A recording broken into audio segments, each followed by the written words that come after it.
International crisis group একটা international organisation যেটা 1995 সালে প্রতিষ্ঠিত হয়েছিল। আপনারা অনেকেই এই আইসিজির নাম শুনেছেন।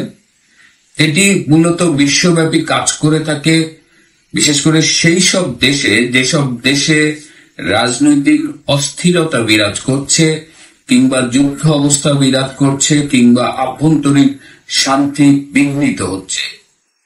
প্রতি বছর আইসিজি একটি ওয়াচ লিস্ট প্রকাশ করে। এই ওয়াচ লিস্টে সাধারণত সেই সব দেশের নাম উল্লেখ করা হয় যেসব দেশে একটু আগে যেটা বললাম রাজনৈতিক অস্থিরতা বিরাজ করছে কিংবা যুদ্ধ চলছে কিংবা নানান কারণে শান্তি বিঘ্নিত হচ্ছে। তো এই বছর তারা ওয়াচ লিস্ট 2025 প্রকাশ করেছে গতকাল 30 জানুয়ারি, এবং এই বছর তারা 10টি দেশকে চিহ্নিত করেছে এই ওয়াচ লিস্টে অন্তর্ভুক্ত করবার জন্য।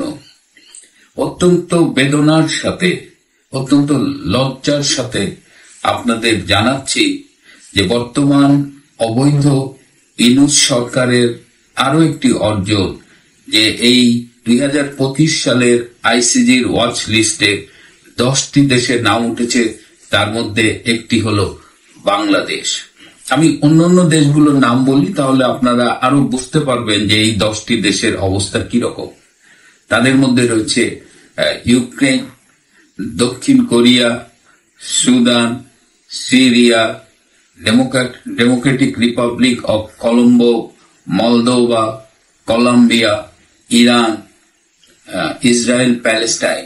তো এই দেশগুলোর নাম শুনেই আপনারা বুঝতে পারছেন যে সেই দেশের আভ্যন্তরীণ অবস্থা কি।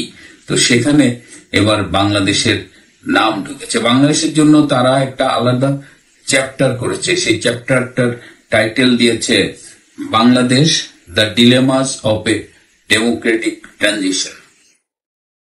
সেখানে তারা বলেছে যে প্রায় 6 মাস হতে চলল ডক্টর ইউনূসের অবৈধ ক্ষমতা দখলের, এবং তাদের যে ইনিশিয়াল হানিমুন পিরিয়ড ছিল সেটা এখন শেষের পথে। মানুষ এতদিন তাদের বড় বড় কথা শুনেছে, মানুষ এখন কাজ দেখতে চায়, রেজাল্ট পেতে চায়, এবং সেই রেজাল্টের দিকে তাকাতে গেলেই আপনারা জানেন যে এই 5.5 মাসে কিছু কথার বড় বড় কথা, আর তার মধ্যে অধিকাংশই মিথ্যে কথা। এর বাইরে তেমন কোনো অর্জন বাংলাদেশের জন্য করতে পারেনি। যে অর্জন করেছে তার মধ্যে একটা হলো ওয়াচ লিস্টে এই যুদ্ধ বিধ্বস্ত রাজনৈতিক অস্থির দেশের তালিকায় বাংলাদেশের নামটা ঢুকিয়ে দেওয়া। এবং এই যে হানিমুন পিরিয়ড শেষ হয়ে যাচ্ছে, তাদের আগামী দিনগুলো মোটেও সহজ সরল হবে না, সেটিও এই রিপোর্টে উল্লেখ করা হয়েছে। আগামীতে রাজনৈতিক দলগুলোর সাথে তাদের টানাপোড়েন বাড়বে। তারা একদিকে যেমন সংস্কার চাইবে, আর একদিকে দ্রুত নির্বাচন চাইবে। সুতরাং এই টানাপোড়েনে ইউনূস সরকার অনেকটাই দিশেহারা হয়ে যাবে। এদিকে দেশের মানুষের জীবন মানও খুব একটা যে ভালো যাচ্ছে তা না। মূল্যস্ফীতির চাপে অধিকাংশ মানুষের জীবন একেবারে চিড়ে চ্যাপ্টা হয়ে গেছে।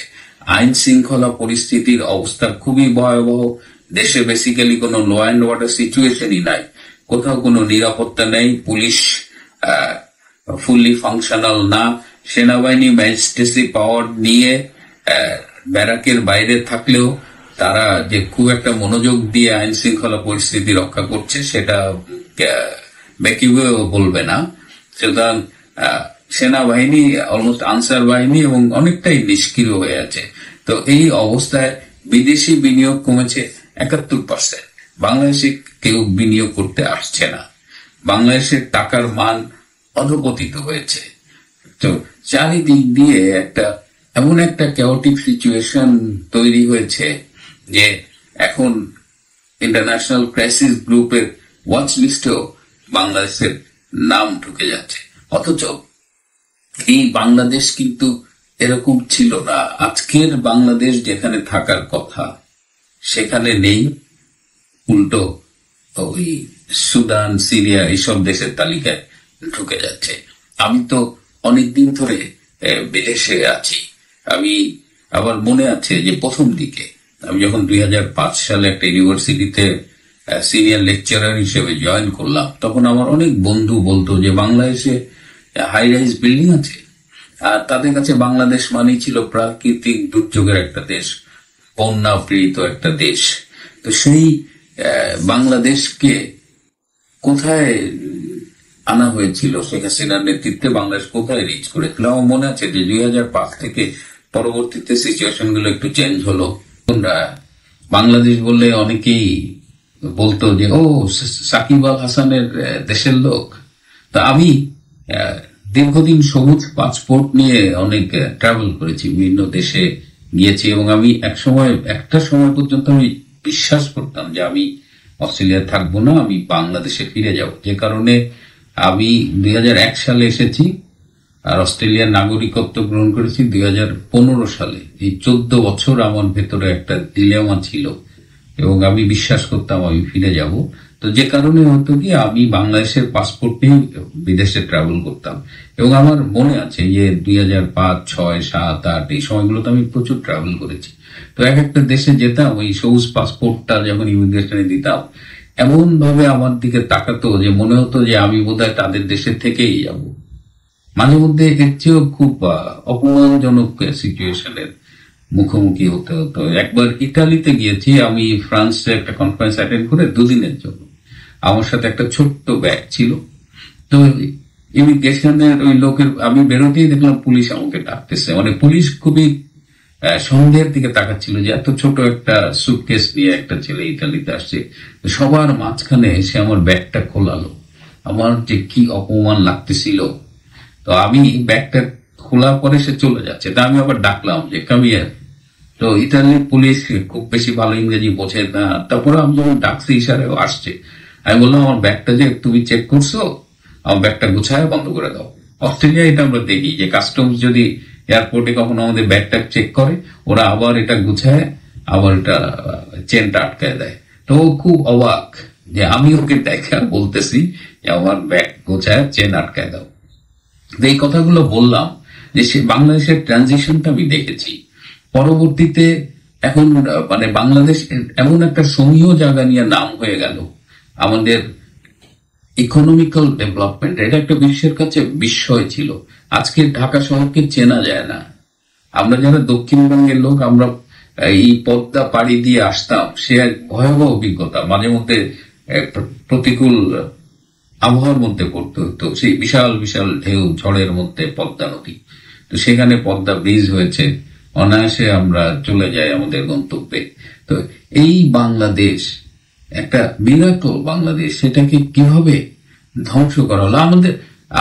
আপনি শেখ হাসিনাকে পছন্দ নাই করতে পারেন, তার অনেক সমালোচনা থাকতে পারে, তার সরকারের অনেক সীমাবদ্ধতা থাকতে পারে, সমালোচনা থাকতে পারে, আমরা তাকে সমর্থন নাও করতে পারি, আমরা তাকে ক্ষমতায় নাও দেখতে চাইতে পারি, এগুলো সবই আমাদের ডেমোক্রেটিক রাইটস।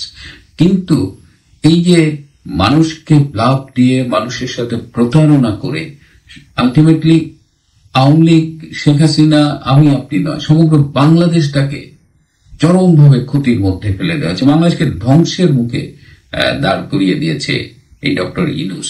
একটাই আশার কথা যে ইউনূসের প্রস্থান নিশ্চিত হয়ে গেছে, এটা নিয়ে আর কোনো টেনশন নেই। আজকে সকালেও আমি এই শোটা করার আগে আমেরিকায় একজন প্রভাবশালীর সাথে কথা বলছিলাম, তিনি আমাকে বললেন যে it is inevitable that Yunus will go. সেই কবে যাবেন এটা নিয়ে আমি খুব তাড়াতাড়ি আপনাদের সাথে কথা বলবো। তো আজ আসলে মনটা খুব খারাপ। আমরা রাজনৈতিকভাবে পারস্পরিক পক্ষ বিপক্ষ থাকতেই পারে, আমি আপনাকে পছন্দ করি, আপনি আমাকে অপছন্দ করেন, ইটস অল গুড, বাট বাংলাদেশের যখন অপমান হয়, বাংলাদেশের যখন এই যে ওয়াচ লিস্টে ঢুকে গেছে, এটা এখন সারা পৃথিবীতে টক অফ দ্য ওয়ার্ল্ড হবে। অনেকেই যারা খোঁজ খবর রাখে এটা নিয়ে বলবে, বাংলাদেশের এই অধপতন নিয়ে কথা বলবে, অনেকে আমাদের কাছেও বলবে। তখন কি যে খারাপ লাগে, কি যে কষ্ট হয়। এবং বিশেষ করে যখন আমরা একটা উন্নয়ন যাত্রার পথে ছিলাম, সেখান থেকে আমাদের জোর করে টেনে গর্তে নামানো